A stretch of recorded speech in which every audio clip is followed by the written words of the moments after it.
Hey everyone, and welcome back to another video. And in this video, I'm going to be going over how to send money on PayPal with no fees. Now, this video is going to be particularly useful for individuals. Let's say that you're trying to send money and you're trying to avoid the PayPal fees just to save a bit of money.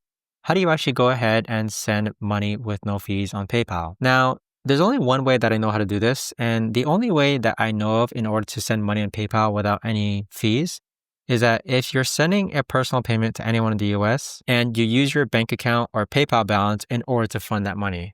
So if I'm sending you money and you're based in the US and I use my PayPal balance, there will be no fee associated with that. Now, keep in mind that if you're using friends and family, you will not get PayPal purchase protection.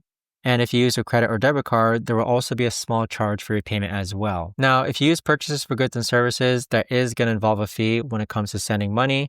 So the best option that I know is that you can make a personal payment to anyone in the US for free if you use your bank account or PayPal balance. But there you have it, guys. That right there is the best and easiest way that I know of to actually go ahead and send money on PayPal with no fees.